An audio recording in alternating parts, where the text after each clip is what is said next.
In this video, I'm going to show you how you can submit your annual inspection report for an ATT system using the ePermitting website. The first step to do is to register for an online account if you don't already have one. And to do that, you just want to click the register link in the upper right-hand corner, agree to the terms and conditions, and hit continue.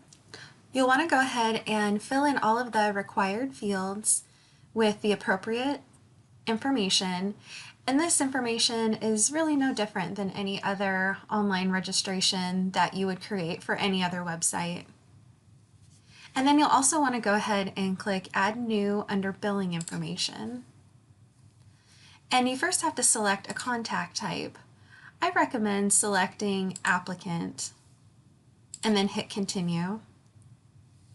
And then you can go ahead and fill in your applicant contact information. And this will help you when you apply or submit your annual inspection report. You'll have this information to choose from as the applicant for your submittal. Once you're finished, go ahead and hit continue.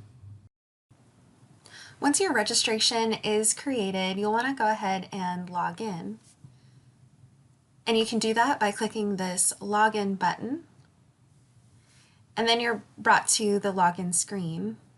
And another really important step is to associate your DEQ installer maintenance provider certification to your account. And again, this will help you when you are submitting your annual inspection reports. It will save you a step. So to do that, you want to go ahead and click on Account Management once you're logged in. And you should see this section for license information. Go ahead and click Add a License. For the license type, you want to scroll down and choose DEQ Installer Maintenance Provider.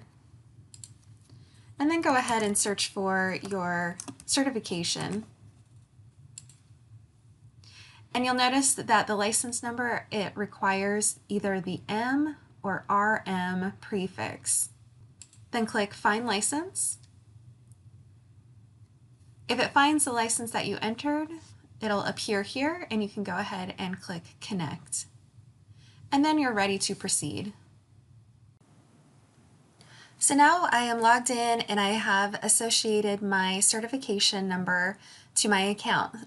So now I'm ready to go ahead and submit my first annual inspection report for an ATT system. To do that, you can go ahead and hover over Apply, click On-Site Septic Application, agree to the terms and conditions, and then you'll want to go ahead and select the county that your system resides in. So I'm going to go ahead and choose Baker County and select Baker County On-Site, then hit Continue Application. And now you'll want to select the option for Annual Inspection Report. Then hit Continue Application. And this next screen, this is a search screen. You're searching for something called a master record. In the ePermitting system, every ATT system is associated to a master record, and you'll need to search for that in order to submit your annual inspection report for it. And you can either search by master record number, if you happen to know that, or you can search by address. In my case, I don't know what the master record number is, so I'm just going to go ahead and try to search by address. You'll want to enter the full street number, and then you'll want to search for the street name, and make sure that you don't include any of the street types. So in this case, the street name is Valley Heights Drive, but I'm going to leave off Drive because that is the street type. I only need the street name. So with 4 Valley Heights entered, I'm going to go ahead and search for this master record. And to do that, you'll want to make sure that you check this box called Search. So you'll notice as soon as I check the box for Search, that the screen flashed and then it is showing me a notice up above letting me know that I entered a valid master record and that I can continue. It also includes helpful information like the current address, owner, and system type. It also entered the master record number in the system, so you can take note of this master record number and search for it next year. So now that everything is correct, I can go ahead and click Continue Application. And now you have the opportunity to update any information for the master record. You can see that the primary contact is Todd Anderson, Speedy Septic. If that looks correct, you can leave it as is, or if it should be something else, you can go ahead and click Edit and modify this information. So for example, if you wanted to update the phone number for Speedy Septic, you can do that so that the county knows how to contact this primary contact going forward. Once finished, you can hit Continue. Or if Todd Anderson Speedy Septic is the entirely wrong contact for this system, you can go ahead and click Remove, say OK to the pop-up, and then enter new information. You can click Add New and type in all of the new contact information, or you can click Select from Account, and you can select from any of these associated contacts.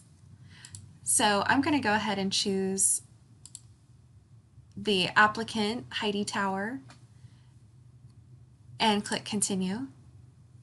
You'll also need to enter the applicant, the person who is submitting this annual inspection report, so that in case there are any questions, that the county knows who to contact.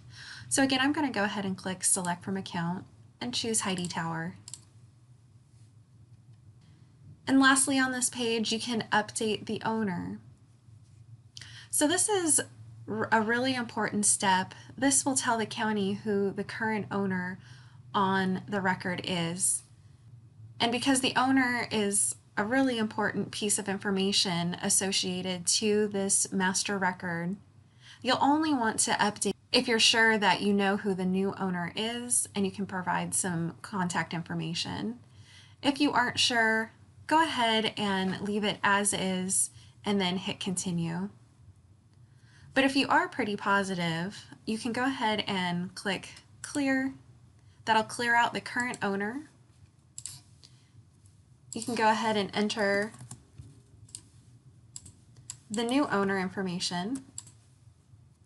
If you think that there may be a new owner on record but don't want to risk changing this information in the county records, you can just leave the current owner as is, and then there's a comment box in the upcoming screens where you can let the county know that there is potentially an owner change and they can modify their records. So with all this information filled out, I can hit Continue Application. Now on this next screen, you're required to enter the licensed professional or the current maintenance provider that is servicing this specific system.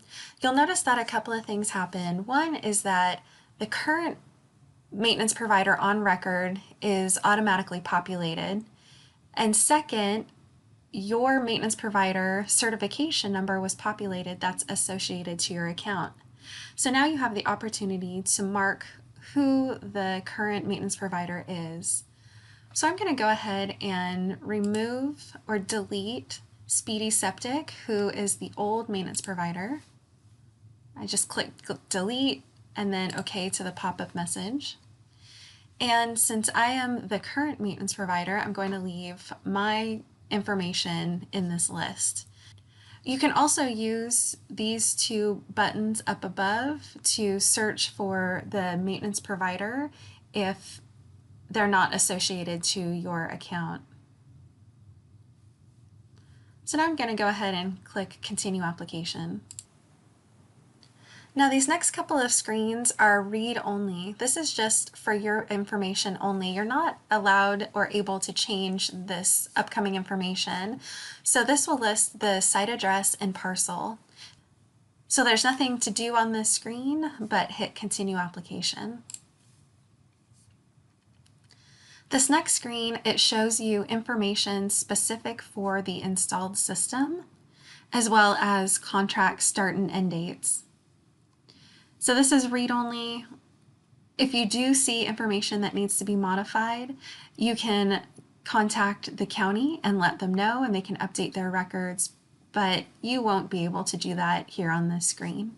So you can just go ahead and hit continue application. This next screen is really important. These are the traditional inspection yes/no questions that you typically fill out on a printable form and send to the county.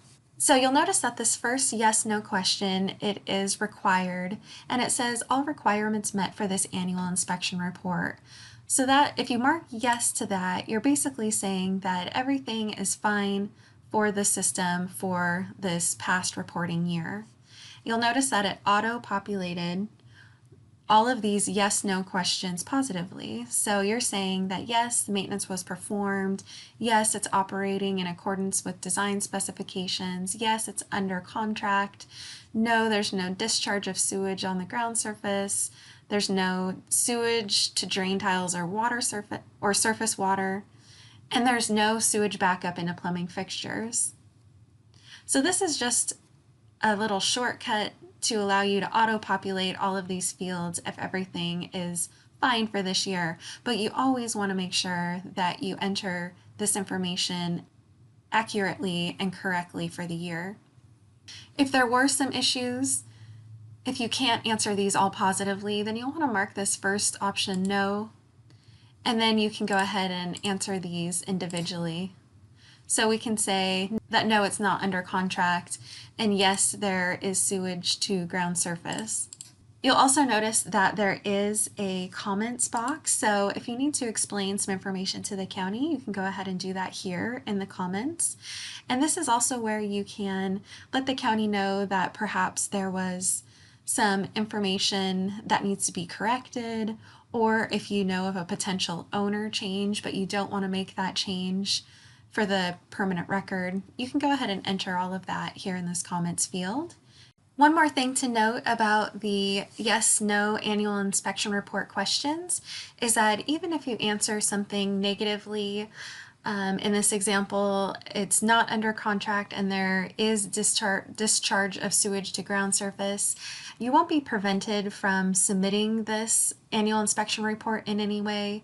You can still go ahead and submit it to the county, but just know that there may be follow-up coming from the county. They may be contacting you to find out if and when these items are resolved. So with all of that entered, I can go ahead and click Continue Application. And now this next screen is the review screen. It gives you the opportunity to take one more look at all the data that has been entered for this annual inspection report and modify it before it gets submitted to the county. So you can go ahead and scroll through all of this data, and if anything needs to be changed, you can go ahead and click Edit over on the right-hand side. But if everything looks great, you can go ahead and click Continue Application. You'll then be presented with the list of fees. Just click Continue Application. And now you can go ahead and enter your credit card information. If you are not able to pay with credit card, unfortunately you won't be able to submit your annual inspection report. You will have to contact the county and provide payment to them so that they can process. But once the credit card information is entered, you can just go ahead and click Submit Payment. Then the last screen you'll see is that the annual inspection report was submitted successfully. And you also can go ahead and click on View Receipt to see a copy of the credit card receipt. You will also receive a copy of this in your email. Whoever you listed as the applicant and their email address will receive a copy of this automatically. But if you want to send the receipt to anybody else, perhaps a property owner, you can go ahead and click Send Email and enter the correct email address and click Send Email. The applicant also received a confirmation email saying that the annual inspection report was submitted for this year so that that can be kept for record keeping purposes. And at this point, you are finished with this annual inspection report. It's been submitted to the county for the current reporting year.